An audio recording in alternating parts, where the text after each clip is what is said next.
Welcome to Sounding Board, a podcast from the Presbyterian Association of Musicians. Faith expressed, music explored, stories shared. This is a podcast that we hope will inspire and equip worshiping communities through meaningful conversations at the intersection of music, faith, and liturgy. Hi, Sarah. Hi, Jeremy. We have such a great podcast today. Yeah. I love, we're talking to an educator today, a Yeah. seminary educator, but I love thinking about, I know you're an educator also, you teach piano and have some degrees in pedagogy and Mm-hmm. um, just that there's so much education Right. going on and Yeah. that the church can be a place where everyone can continue to learn from the youngest churchgoers to Yeah. oldest. Yeah. And, my teacher heart really informs my thoughts on how we do worship in the churches that I serve. There's no substitute, I think, for Yeah. as a music educator, having a place where people are actually looking at music and kids are getting an introduction to what notes look like and Mhm. the contour of lines. When they go up, the pitch goes up, and when they Yeah. go down, the pitch goes down. And thinking about the hymnal, something that occurred to me a number of years ago, I realized working with children's choirs, which I do a lot of, was that um, our hymnal kids need to be taught how to read that. And so I Yes. spend time talking Yes. because they're at the same time, these young kids are in school learning to read, and you read this line and then you jump to the next line underneath. Well, we don't do that in hymnal. You read That's right. the top line here and then you jump down here and read the top line and then jump, Right. and that is foreign to kids' brains and That's we right. don't think about that. They don't know So, words like measures and right, systems, of right, course, and right. so we get a chance as teachers to teach them Yeah. these things and help form their musical life and their church life and let that be a part of their growing up, which is so special Yeah. for us to get to do. Yeah. So our guest today, speaking of growing up in the church Mm. and music being such an important part of the early faith formation, Dr. Aymer had such a great story about Yeah. growing up and how British hymnody was a huge part of her life growing up in the Caribbean. Yeah. And and of course she's a teacher now, so her teacher thought her college professor, seminary professor, um, and I think that she would agree that those two things really inform each other, Yeah. the teaching and the preaching and the faith formation, right? Yeah. Yeah. Absolutely. It's a great conversation. I think our listeners are going to enjoy it. Yeah. Thanks for tuning in. Please enjoy Dr. Margaret Aymer. Looking for space to reflect on children, worship, and music without a long-term commitment? Join Pam's Child of Blessing drop-in conversations held on the second Thursday of each month at noon Eastern Time. Each gathering explores a different topic related to worship, music, and children's inclusion. Come when you can, listen, share, and learn together. Find upcoming topics at presbymusic.org/child of blessing. Today, our guest is Reverend Dr. Margaret Aymer. Dr. Aymer joined the faculty of Austin Seminary in 2015. She teaches core courses on the introduction to the New Testament, exegesis, and Greek, and elective courses in numerous disciplines including African Americans and the Bible, and feminist and womanist biblical interpretation. She became academic dean in 2022, the first woman and first person of color to hold that position. In 2024, her title changed to Vice President for Academic Affairs and Dean of the Faculty. Dr. Aymer is active in the Society of Biblical Literature and American Academy of Religion. She has spoken as a guest lecturer at numerous academic and church conferences across the United States. Dr. Aymer has published 4 books: James, Diaspora Rhetorics of a Friend of God, Fortress Commentary on the Bible, First Pure, Then Peaceable, Frederick Douglass reads James, and Islanders, Islands and the Bible, Ruminations. Prior to coming to Austin Seminary, Dr. Aymer taught at the Interdenominational Theological Center in Atlanta, Georgia, since 2004. Dr. Aymer has served the Presbyterian Church USA broadly in many capacities, and we could go on and on and on.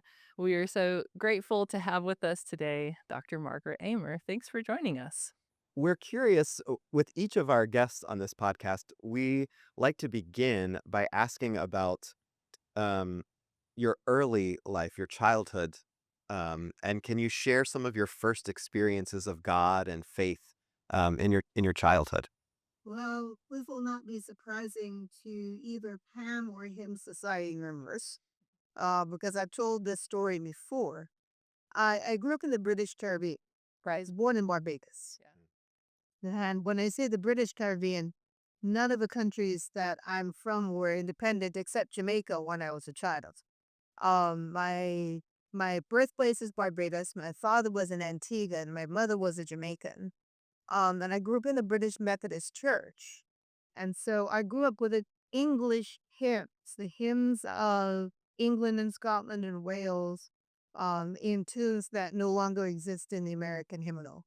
And the reason I mention that is that really was the beginning of my faith journey was the hymns of the church, both in church proper and also I went to a Methodist school and one of our textbooks was a hymn book. And so I grew up with a hymn book in my hand, quite literally. Uh, and even before I understood anything else, I understood that. I also am a preacher's kid. Yeah. Ah, So you I and grew up Jeremy in a have that in family. common. Yeah. Yeah. Always say we're a special club. We get it. As a preacher's kid, and more even than my baby sister, who is a lot younger than me. When we came to this country, my dad wasn't a pastor, but my dad was my pastor. So I grew up the preacher's kid, and my father was very adept in ancient languages. In fact, he came to this country. We came to this country so he could do a PhD in New Testament. Well, I am Ah, second generation. Wow. Oh, I'm the yeah. third person in two generations in my family to be Reverend Doctorate. Wow. In Bible, in New Testament. So that is amazing. So it's a family business. What can I tell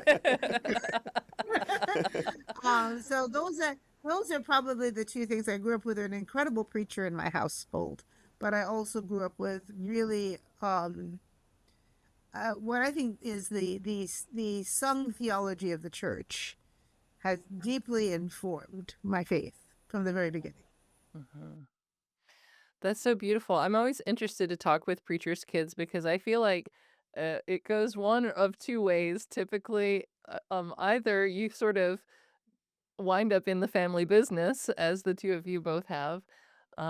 Jeremy's not a pastor, but he did go to seminary and he's a church musician, and or you wind up straying and going in the total opposite direction of that. So, I'm always interested in how those things play out for preachers' kids. I tell people when I was growing up with a father who was a pastor, people would ask me, "Oh, are you going to be a pastor like your dad?" And I would say, "Oh, no."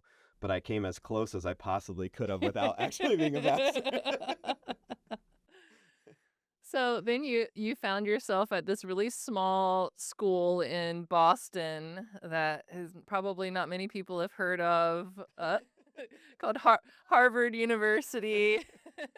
And you have something in common with another one of our guests, the Reverend C.C. Armstrong, which is that you started your career not in ministry at first, but you were a teacher, a social studies teacher. Is that right? Were you teaching high school? That is correct. Yeah, That's correct. and how did you feel, God calling you from the classroom into, higher education and a more theological, vocation?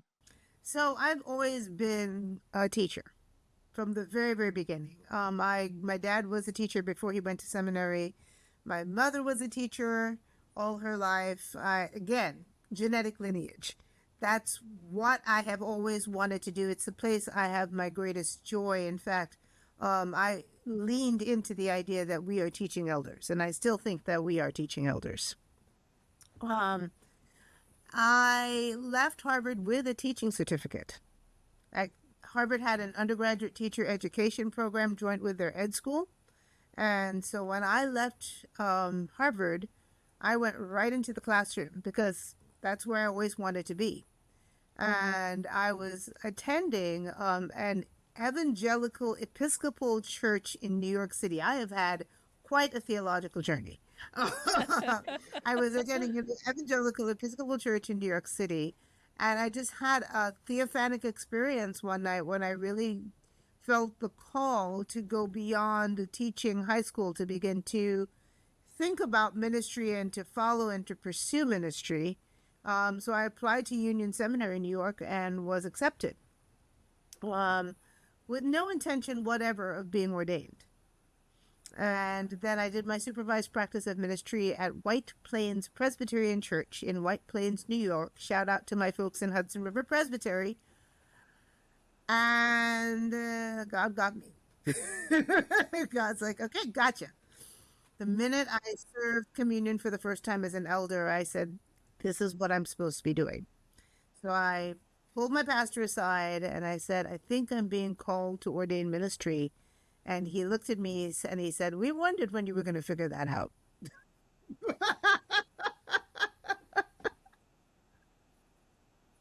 That's absolutely nobody, completely nobody else figured that out but me.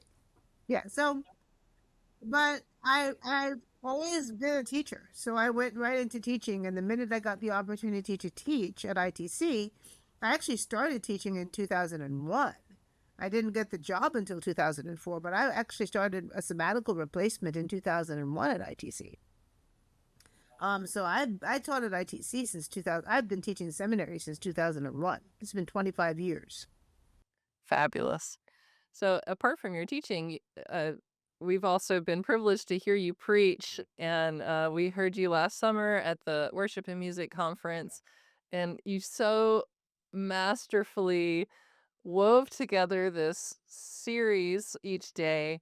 And for those who maybe weren't there, or those who were there and want to be reminded, the theme of the conference was clothed in love, and which of course comes from Colossians chapter 3. And each day I just felt that we needed to be wrapped in those words each day, to be clothed in compassion and love and humility. And at the end, now I can talk about, it's not a spoiler anymore. For the last time we spoke, I didn't want to spoil anything for the week 2 people, but that you wove it together so beautifully with the comparison to First Corinthians. uh, Love is patient, love is kind. And so we've been hearing these things each day, and at the end, really what it means to be clothed in all of these things is to be clothed in love. And of course, we know that God is love, and we are putting on Christ. And so I just wanted to do a quick recap of that conference and give you all of the props for Isn't cute? listening to the Holy Spirit, because I will just never forget Yeah. those worship Yeah. services. Yeah. Oh, Yeah, it was so lovely. Is there anything that you'd like to say? This is a Pam podcast. Is there anything that you can say about that experience of preparing for worship and music? there is nothing like having just a remarkable team of liturgists and musicians and creative, thoughtful people to work with. It actually makes my job the easiest job of the bunch because all I had to do was write the sermons.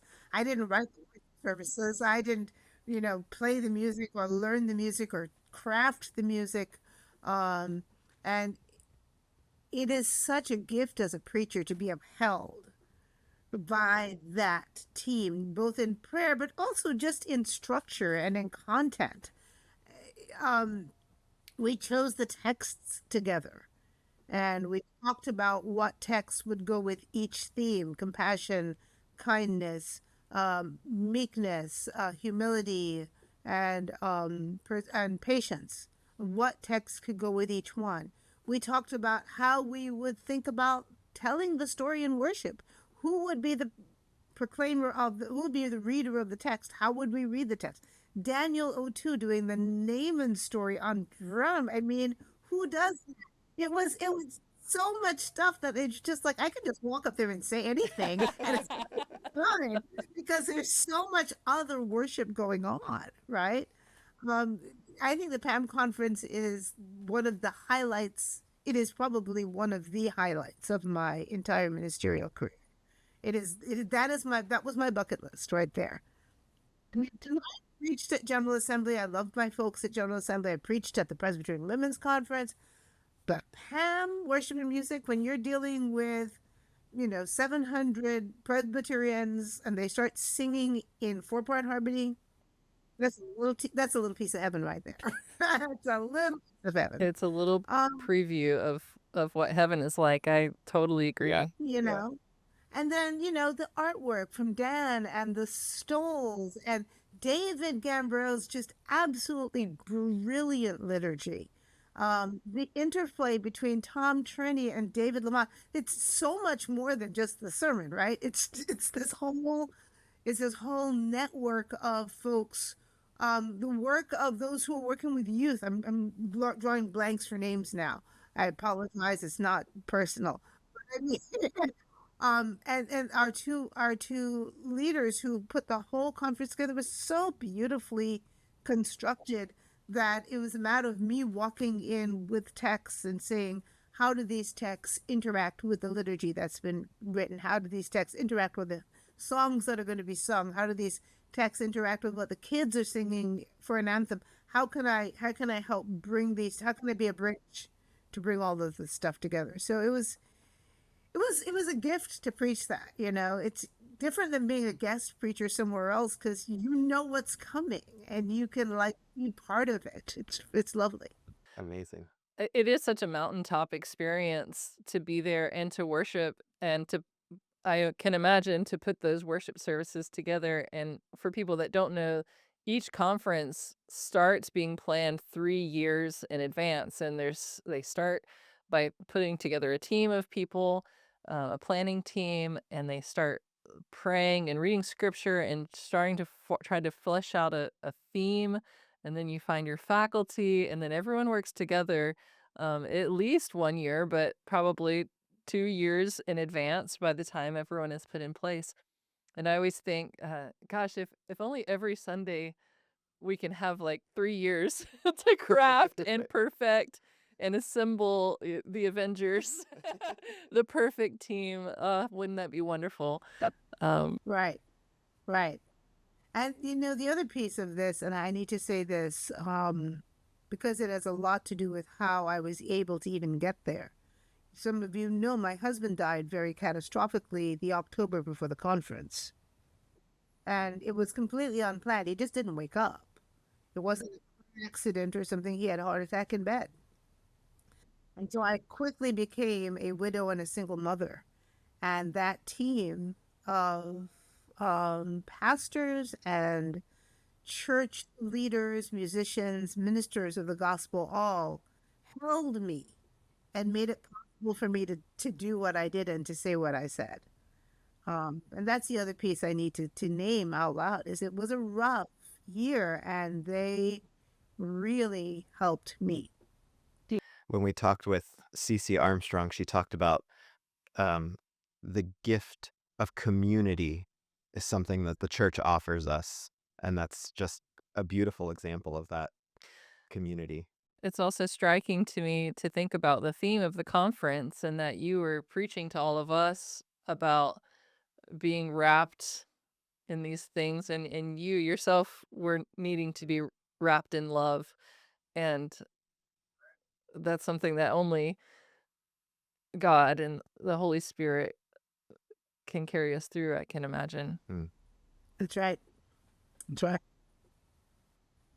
Well, thinking about that community and that we're all gathered around, in some of our prep, we've tried to reach out to folks that we know a guest well. And so I reached out to Eric Wall, who was for many years one of your colleagues at Austin, and I just said, if you could ask Margaret anything, what would you want to ask? And of course, Eric is just one of the most deeply thoughtful musicians that I know, and so he said, ask Margaret, what does it look like for church musicians to think biblically beyond the obvious coordinating with lectionary, with pericopes? Um, how is our vocation a biblical vocation? And how does it reflect biblical witness? How is this work of musicians exegetical? Right. Well, and I had some of this conversation with the Hymn Society earlier this summer, because I was talking to the hymn writers of the church about thinking biblically and about reflecting the stories of the Bible. The gift, I think, of a musician is you can reflect a story without words. And you have the capability of getting underneath the words to the feeling, to the emotion of the text, right? To the color of the text, to the rhythm of the text. This is why chant has been such a long history in the church. Is we are able, as those who make music, to reflect the text in different ways, and how a text is set to music, what music a text is set to, affects how we read the text overall. We hear two different tunes and it changes the way we hear the scripture itself, you know. So as you're thinking as musicians exegetically, don't just think about what is a tune that everybody knows, but the question is, how does the music I am choosing help to open the word for the people? How does the music that I am choosing help to strengthen the faith of the community? And that might be by choosing the most popular tune or the most well known tune. Or it might be by using all of your brilliance to go back into that, back of the book and look at all of the different tunes that are available and picking a tune that works better. I mean, if you're doing a service of lamentation, right, you may want to use a tune of lamentation for that text. If you're a hymn writer, I was saying to the Hymn Society, think about the characters we don't usually think about. You know, what is the hymn of the rooster on Good Friday? What does the rooster have to teach us? What do the ravens that bring Elijah food have to teach us? What does the very earth underneath our feet, when it says the mountains sing forth, what do they have to teach us? How do we write our hymns to reflect the whole creation? How do we take seriously? I mean, one of the most brilliant pieces of musical theater was Jesus Christ Superstar, and it raised the question: what does Judas think? you know, how do we, what do we have to say about Pharaoh?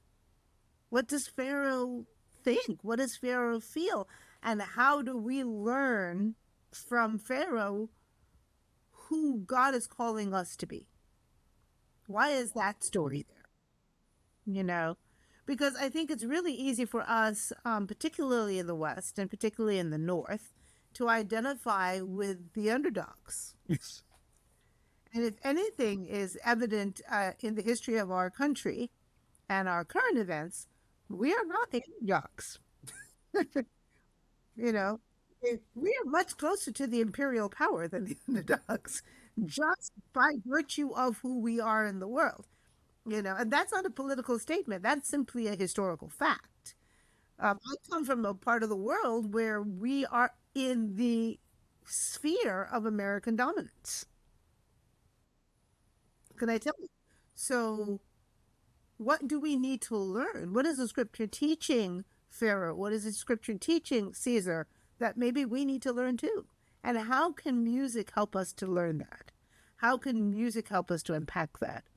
Because music has always been used for memorization. Music has always been used to help us hear and understand the scripture better. But the gift of music is it reaches us exegetically in a different place than Greek and Hebrew do. It can get the pre-verbal part of us, and it can help pull that out. I'll give you an example. We were preaching about in the Pan Worship Music Conference last summer. It was meekness, I believe. It was Jesus's entry into Jerusalem, and I'm preaching about that. Immediately after that, David Lamont gets up and sings his song Peter.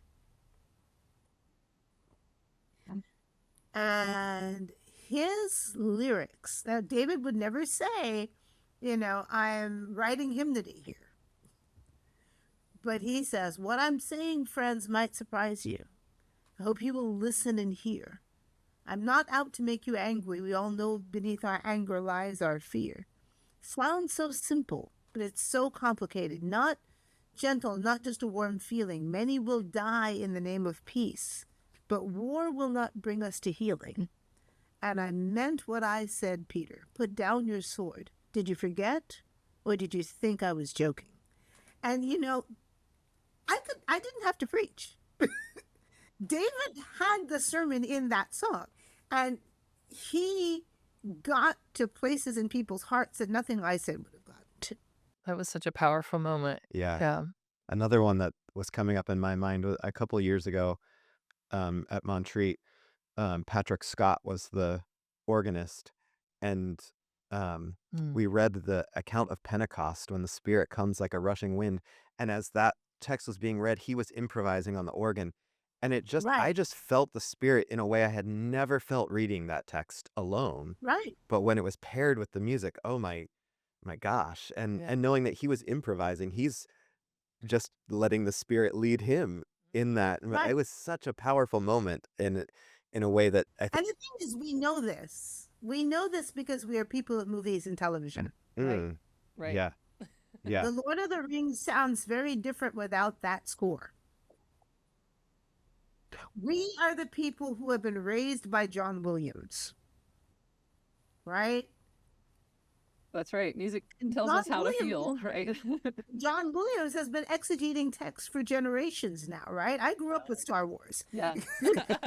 we, we are the people who grew up with music as exegetical, but we have forgotten that is also possible in our worship experience and not just at a conference at Montreat.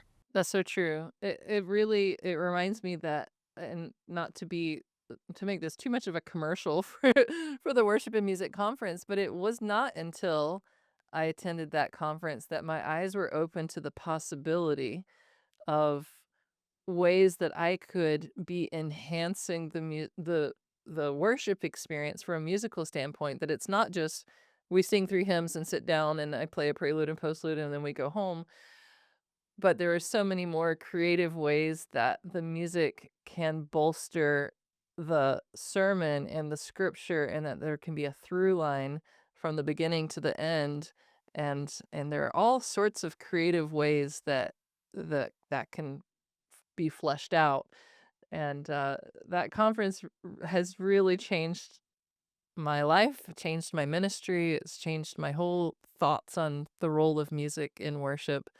And, I really encourage anyone who hasn't been to attend. Yeah. And you know who does this well? Musicians in the Black church. That's right, yeah. Watch the interplay between, just pick up any video. Don't worry about whether or not you agree with the theology. Watch the interplay between an organist and a preacher in the Black church. Yeah. Yeah. That preacher is preaching, and it's effective preaching, but the organist is what's pushing the message along. I'm curious what you would say as we're talking about this. This is bubbling up in my head that, and I don't know that I am fully agreeing with this, but I know I've heard people talk about this idea that, well, they don't want anything that's emotionally manipulative in worship. And I hear us saying like, oh, this music causes us to feel this way. Can you talk about how you would walk that line, or what's the difference here? Hmm. You know, the reality is worship is intended to evoke emotion. I think, and that is the case whether we're doing Quaker worship, that is entirely silent, whether we're in a Taizé worship service, whether in chant. Well, we don't want to force people to feel a particular way, but worship, as but the human experience, includes emotion. The worship of God includes your whole being, and that includes your emotions. And so the it is.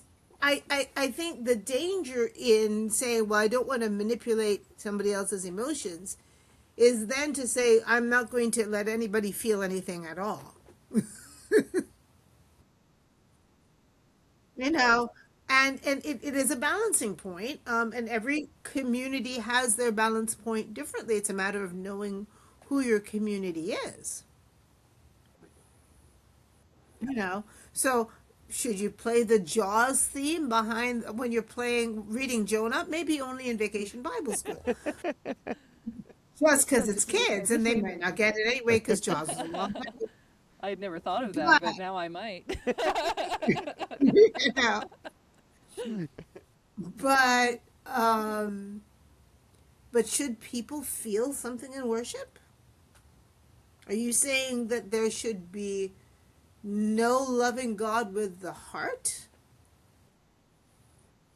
Is it just our mind? Are we just called to be intellectual Christians?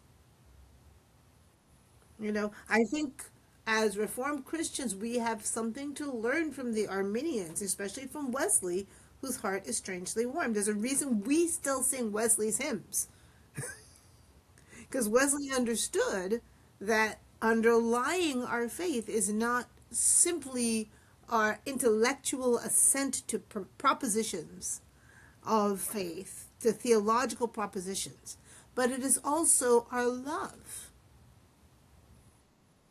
And love is not just an intellectual exercise. Hmm. We need that connection between heart and head, heart and mind. And if you don't, and furthermore, the music of the church is probably the first thing you remember, and it's the last thing you hold on to. Yeah, that's so true. I think about the times when we, as musicians, visit nursing homes, and that people who are no longer verbal, no longer um, able to really communicate their feelings or needs, can often still sing the hymns from their childhood, and it has a way of working its way into the core of who we are, and that's so powerful. Yeah. The last things that we hold on to. And in fact, that was my direct relationship with my father towards the end of his life. He died of dementia. As in his last few months, I would go in and I would just sit and pull up my phone and open it to all of the English hymnody I grew up with and just sing English hymns at him. And that was one of the ways he was able to still be present. Yeah. Hmm. I had a Powerful. professor in seminary who used to say, and not because she didn't value preaching, she did, but thinking about how hymns and music and liturgy, that we've repeated over and over get inside of us, she used to say, well, nobody goes home humming the sermon. And I mean, That's correct. it made us That is laugh, but correct. there was something true to that, Mm. And what's more, there's something about the music of the church that creates community differently from the sermon, because it creates intergenerational community, and it's something that can be much more easily brought into the everyday experience of people. I'm thinking about the civil rights movement. you know you take something like the gospel spiritual, keep your hand on the plow, hold on, which becomes keep your eye on the prize, hold on, which becomes the walking song from one place to another as we are trying to fight for justice together. I think about someone like Pete Seeger or Joan Baez and their songs and how those songs become the songs of a movement. Music has a tendency to create community.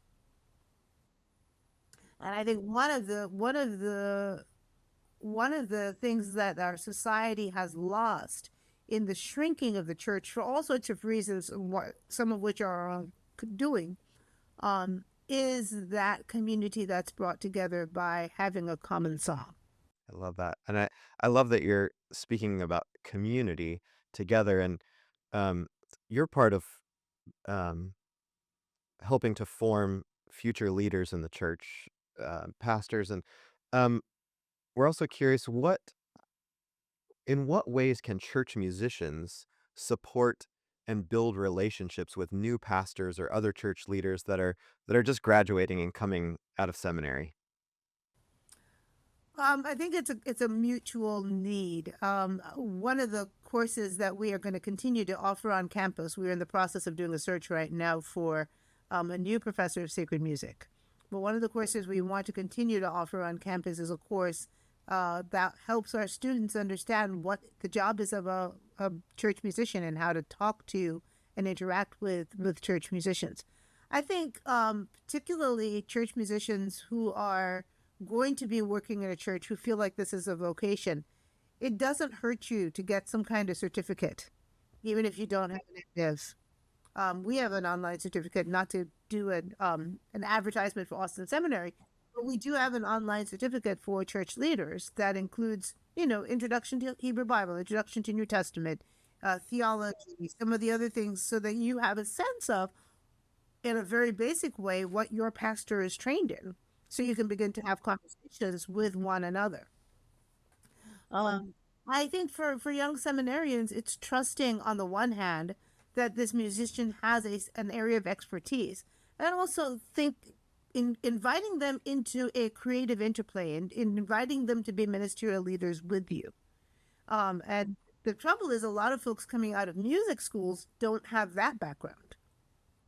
They don't know how to, even if they're invited in, they don't know, just tell me what to play. They don't know how to have that conversation. And so that goes back to being a teaching elder. What does it mean to help form a musician who may not have your background in theological education?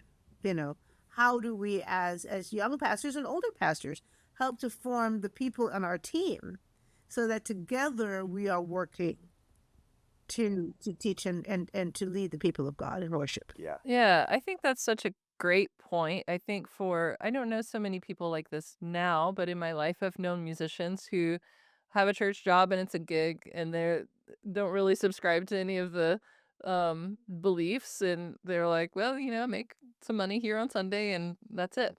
And my first church job, I was 18 years old. I was a freshman in college and I at that point was young and I probably would have played whatever the pastor told me to play and I would have happily said yes and I'll do what I need to do for this job and the older I get and the more my faith is being formed the more opinions I have on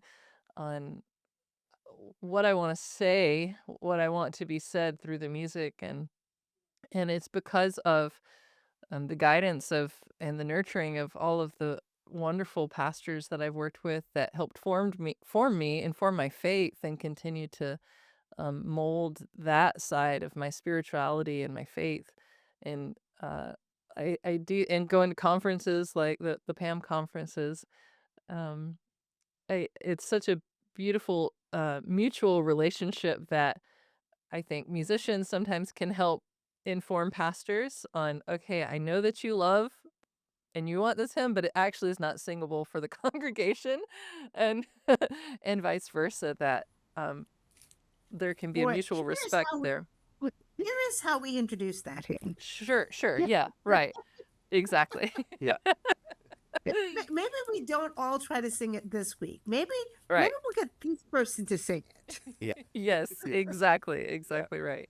We're here with Margaret Aymer.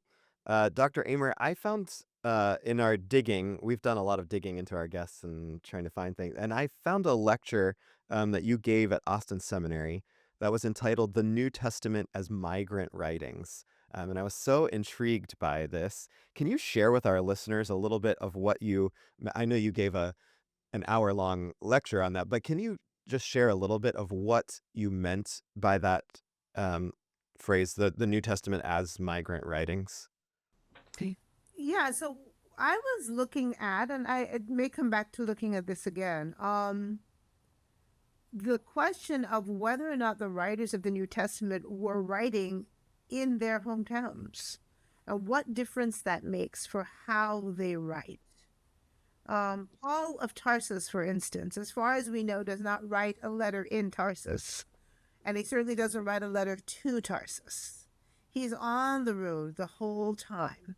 And how does that affect the way he interacts with the world? And so I was playing with some of the psychology of John Berry, who does psychology of migration, and looking at how do people who are not at home make home? How do they interact with the world they come from? How do they interact with the world to which they have in which they find themselves? And there are lots of different options there. I mean, it could be that they love the world they come from and they want to bring it with them, or they want to find a way to interact and integrate both of them. Or they may hate the world they've ended up in and just want to keep their own world and kind of create a bubble that is a little space of home. Or they may be escaping from where they come from and want nothing to do with it and want to look exactly like the world in which they live. Or again, they may want to, there's any number of options there. And so, or they may want neither, and they want to create a third way, you know. And then I looked at those tendencies in the New Testament and pointed out how some New Testament writers, like James, for instance, wants nothing to do with the world in which we are located. He sees the world as a source of evil, a source of corruption for the church, and wants the church to stay within its holiness bubble for reasons, and good reasons. And this is the James that gives us the ethical imperatives toward the poor and toward the hungry that are echoed also in Matthew. But James is very insular in that regard. You see, Paul has some of that also. Paul has a little bit of that, but he is trying to integrate Jews and Gentiles. He's trying to integrate the world in which he has found himself, the world from which he comes. He is a bicultural person himself, and so you see a little bit more of that in Paul. John's gospel is a bit, a pox on both of their houses. He came to his own, he came to the world, neither one of them wanted him, but the third way people, he gave them the ability to become children of God. And the idea of just getting rid of the world in which you come from and just embracing the Roman culture doesn't exist in the New Testament really, because you'd have to become a polytheist. The closest you get are some of the later writers, but even then, they're deeply ensconced in monotheism. So, you'd have to become like a worshiper of Zeus or Jupiter or something, and that's not in the New Testament. And part of that reflects the fact that the New Testament is a library. The Bible is a library. It's not a book, right? It is a bound library. That's why in Greek it's called ta biblia, which is plural, the books. It is not called the book. We have made it the good book, but its original title is the books. That's so important to keep in mind. I think sometimes, oftentimes, people forget that, and they forget that this is a collection of text that was collected over many hundreds of years, and that it should inform the way that we read the Bible, I think, and read this text from the time and the people and the place Yeah. that it was written. And that makes me curious too. If we're looking at the New Testament in this way, at the Gospels in this way as migrant writings, how do you see that informing um I don't know, the dominant narratives that we find in this country and the things that we're experiencing in current affairs in this country now, that grappling with what does it mean to be a country that is made up of people from so many places. Um, I think, in my own current hometown in Lincoln, Nebraska, we're a sanctuary city. We have so many refugees and immigrants that are coming to our city.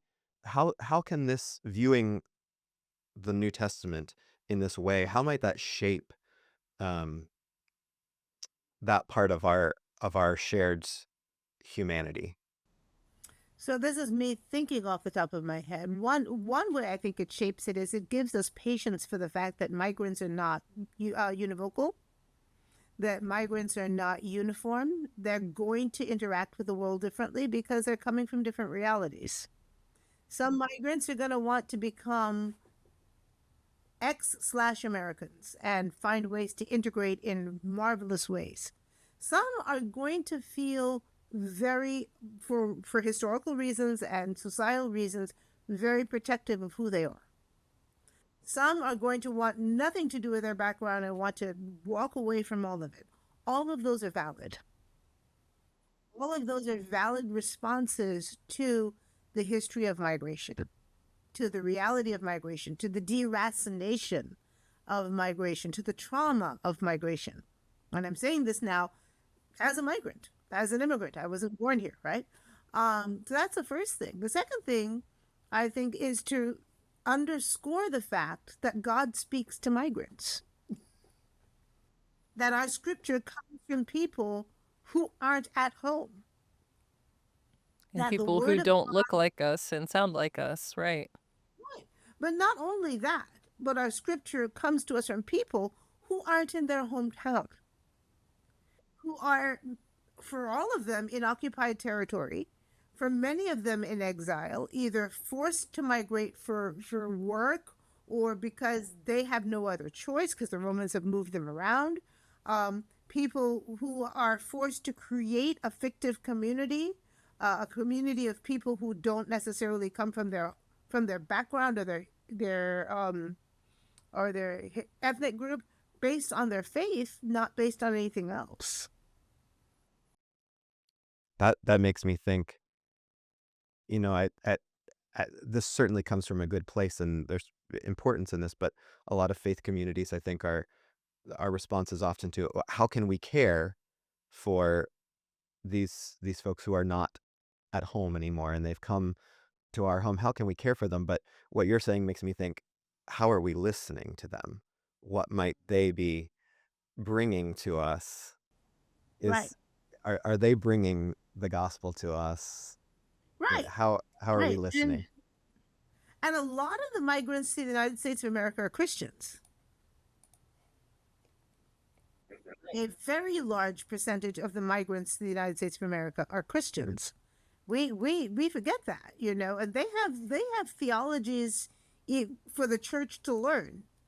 Muslim folks do too, Jewish folks do too, people coming from all sorts of backgrounds, Sikhs and Buddhists and so on. But we forget how many of these migrants coming in are already faithful Christians. Yeah, Right. yeah, you know, like, they're here to convert us, not the other way around. right. And it is we who need the converting. You know, it is we who need to be saved. I'm going to shout out one of my current students. His name is Yohan Zamora, and he wrote this wonderful paper on exactly this issue. The church must transition from a hospitality of services toward a humanizing hospitality that recognizes the imago Dei in the migrant, transforming both guest and host into an authentic faith community. The imago Dei in the migrant, right? That's beautiful. So I'm a child of a migrant, from an immigrant from The Palestine. church must transition Grew up from a in Jerusalem, and hospitality of I services identify toward a what humanizing you're saying about hospitality that how recognizes the imago everyone comes Dei with a in the different migrant, transforming. experience and a different idea of what it's like to move to a new place, and Yeah, I'm someone who desperately wishes I could speak Arabic, Right. but my dad came Right. here and said, "You're American, you're gonna speak English," and we're American, and he's a citizen, and, yeah, I'm Right. just identifying with how everyone comes and has a different interpretation of what it means to move to a new land, and that they're all valid, like you said, and, the Imago Dei in my dad is Yeah. beautiful. Well, and there's the same well then in you, because when you're the child of a migrant, you're not that far removed from it, even if you were born here. It impacts and informs who you are. And, and this idea of Imago Dei is deeply part of what we are writing for the confession. And I've got to shout out the work of Martha Morkish, Magdalene McLaren, and Jess Cook, who are the primary writers of the confession. But this whole idea of us being made in the image and likeness of God, and what that implication is for us as we look at a society that has idolized power, idolized money, idolized wealth, idolized a particular cultural background over some other. As a Presbyterian church, is our call. We need to call that out in ourselves so that we can be a prophetic witness in the society. Mm. I'm so glad you brought that up. It actually it was the next question on my list to ask you, which is that you are co-moderator of this committee, this special committee to write a new confession for the PCUSA Church. And one of the things that I love about the Presbyterian Church USA is the that motto that we are reformed and always reforming, Mm. which means that we are always um, shaping and finding new ways with the more information that we have in the current world that we live in, ways to pray and to worship and to identify who we are as Christians.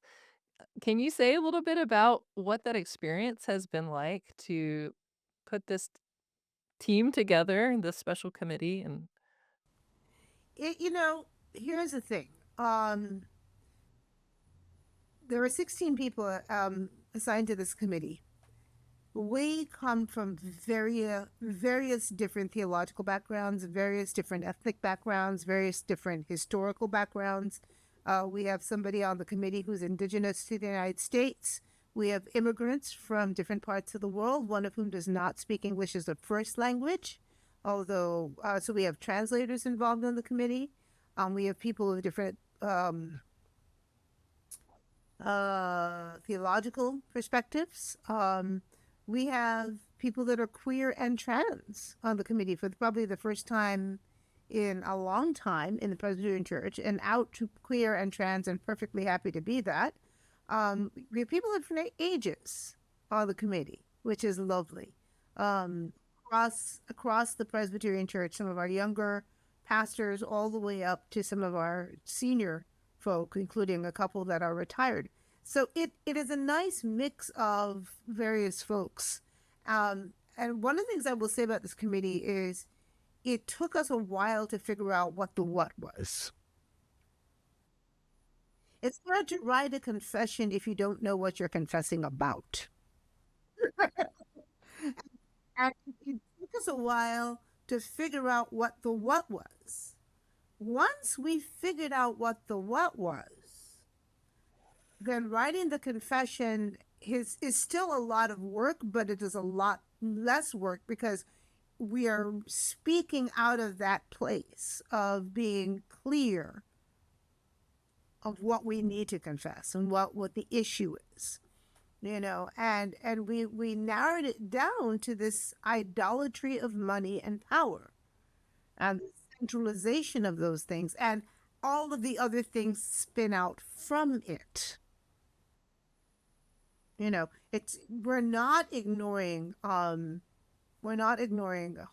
we're not ignoring anti-immigrant, we're not ignoring any of that other stuff, but especially not ignoring how we're treating the earth. But all of that spins out of the sense of this idolatry of money and power.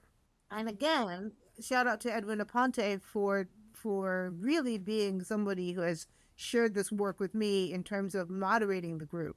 But we have so many dedicated, faithful people on this group. There's not enough time to speak about every single one on there. And then when we are now working together on trying to fla- finalize as much as we can the language before it goes to General Assembly, um, how do we, does this language affect what we initially were given to speak about? Does this language effectively reflect Reformed theology? Does it reflect what we believe? Does it reflect what we believe the church believes and needs to confess? And we wanted to write something that was liturgically useful. We didn't want another Westminster Confession. We did not want another Barman. We wanted something that people could use in worship. They could exit in worship. And so actually we used as our model the Eucharistic prayer, where you start by praising who God is, then you confess the things that the people of God have done wrong and how God keeps calling us back. And so we're using that as our model of the I really look forward to hearing the finished product this summer, right? It will come out with the General Assembly this God summer. willing. We have to hand it in February, so God willing. We'll have something to give y'all for free. I don't know what. Yeah, pray hard. That is Pray right around the hard. corner. So, my next question, it might be it's a big question and it might be too broad, and so feel free to take this in whatever direction um, you feel called or pulled. Um, but at the time that we're recording this, tension in our country is very high, and whenever this comes out, I can imagine it will be the same way, that tensions will be at an all-time high. There will be another shooting, another tragedy, another bombing, something catastrophic, something in the news will happen with our government. What do you think is the church's place in today's political climate, in today's, um, I guess, the tension that there is in the world? What do you see as Christians, as people of faith and faith leaders? What's our place in that? Well, the church's place is always at the foot of the cross. The church's place is always at the foot of the cross. What that looks like is going to depend on where you are. So, in a place that's had a natural disaster, like when Montreat got flooded recently, or down here in Texas when the river rose and killed so many people in the Corbell area, the church's place is at the foot of the cross. It is with those who mourn. It is with those who have lost homes and lives and livelihoods to stand with them, and it is with those who are trying to heal the earth so that we don't become extinct. You know, um, when there is a shooting, the church's place is at the foot of the cross. It's at the place both with the person who did the shooting because somebody needs to pastor that person. And that is hard to say and it's harder to do, but God knows that people on death row need pastors too, right? And their families need pastors. And the church's place is with the ones who have been killed and with the ones who are hurting and the ones who are angry and doing ministry with them and the ones whose lives and livelihoods may be affected by protests. There's always more ministry to do than there are church people. So the question is not what is a church's place? The question is to what part of this are you called? Because there's always going to be more ministry to do than you can do. It's so true. Uh, Thank you for that. I'm so moved by your answer, and when you say that the church's place is at the foot of the cross, I just thought, well, okay, let's just end it there. That- that's all we need to say for today. I think that covers it. Thank you for that. Mhm. We have one other question that has been sent in by a listener. So Richard Dybert sent in a question, and we're we're curious. He's curious, and I thought this was an interesting question for you, a scholar of the New Testament. Um, he asks if specifically Christian faith begins with and grows by practicing together the revealed content of the mystery of God as Trinity and incarnation. Does this mean that Christian worship is irreducibly mystical? And if so, why do you think Protestant worship often has so many elements that seem non-mystical? Hmm. I think there's an aspect of worship that is always going to be mystical. And I think just as the Protestant church can tend to err on the side of reason, mystical traditions can tend to err on the side of irrationality. And so there will always be the movement back and forth. And I think rather than saying this is the right way and this is the wrong way, we ask the question, what can we learn from one another? How can those of us who grew up in a more mystical world learn from those who are informed by that in the way they think? And how do those of us who are deeply ensconced in the world of logic and reason learn to put our brains down and listen for the spirit and listen for that thing that we cannot explain? Yeah. That question was so clearly written by a pastor. I happen to know Richard. I've stayed in his house. That is a much more intelligent question than I could have come up with myself. I love it. Is there anything that you want to say about Austin Seminary, or anything that you uh, would like to plug maybe for yourself or for the seminary or your work? Where can people find your work? So Austin Seminary is doing extraordinarily good work right now. We've just gotten a $10 million grant from the Lilly Foundation to create an Arc of Ministry Center, which we are doing jointly with Schreiner University and with the Presbyterian school down at the border that works with high school students. And I think with Austin College also, to help students do the work of vocational discernment throughout, from high school all the way through adulthood, throughout the entire arc of ministry. We have just edited our MDiv curriculum to have a focus on borders and bridges. We are the Presbyterian Seminary in the borderland. We are a very close international border to our seminary. And so we are having our students take a course as first year students called The World, God, and Self in the Borderland, and as seniors take courses called Borders and Bridges electives. Well, we have an online, well, it's online, it's a hybrid Master of Art Ministry degree program for our youth ministry students who want to continue doing youth ministry but want a theological background. We are in the process of hiring now our second sacred music professor. So we have a tenure track sacred music professor job on this campus, and how that next person will shape it is anyone's guess. But our first one is Eric Wall, so you can know it's gonna be a good thing. And we are really still leaning into the fact that we invite students to come here and make beloved community. We have enough housing for anybody who wants to come and live in Austin, and take a degree here.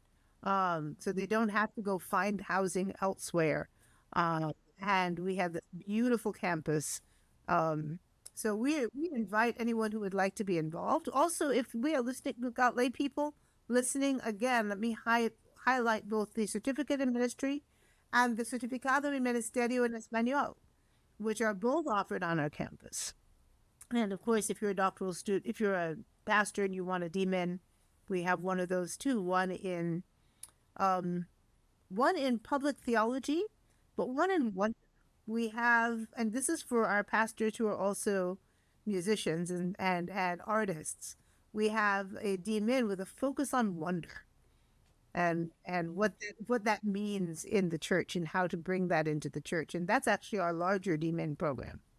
So there are really wonderful things going on here at Austin Seminary. We have a young, vibrant faculty that are doing amazing work. Jose Irizarry is a fantastic president. And you get the added bonus of spending time in Austin, which is such a great place in itself. We're grateful for all the wonderful work that all of you at Austin Seminary are doing Mhm, and mhm. following the And Spirit's I call. need you to give my love to Tom Trini when you see him at First Plymouth. I will. You should. Absolutely. Absolutely. Truly. So our Tom and Brent and the kids. okay. Yes, I will yes. pass along your greetings for sure. Our final question that we like to ask each of our guests is thinking about so many of us that are working in the church, we're often giving of ourselves, pouring out. And so we're enjoying asking folks, what are the things that you are reading, listening to, attending that are filling your cup right now? Oh, that's a great question. Um, First of all, I need to say that I love attending University Presbyterian Church here in Austin. That community of faith has continually fed myself and my son. Personally, I practice Tai Chi. And that is a lovely practice that not only strengthens and centers my body, but also invites me into a time of stillness and meditation. That can sometimes be hard to find when you're the dean. Mhm. I'm Sure. sure. In fact, I will be leaving here to go practice Tai Chi. Wow, Nice. good for you. Great answers. That's wonderful. Wonderful. Well, Dr. Aymer, thank you so much. This was such a delight, such a joy to talk with you. We can't wait to till our paths cross again and Yeah. hopefully in person next time. Yes, yes. Yeah. All right, Well, thank thank you you. so much for the invitation. Looking for a place to connect, grow, and be renewed in worship and music? Join us at the Presbyterian Association of Musicians 2026 Worship and Music Conference happening in beautiful Montreat, North Carolina, June 21st through the 26th and June 28th through July 3rd. This intergenerational conference is for children, youth, and adults who love to sing, learn, worship, and share life together. With classes in Bible, liturgy, hymnody, professional development, organ, drumming, art, photography, and so much more. Plus, choirs, ensembles, and handbells, there's something for everyone. Come reconnect with longtime friends, make new ones, and be inspired by outstanding faculty and leadership. Registration is open now for both weeks.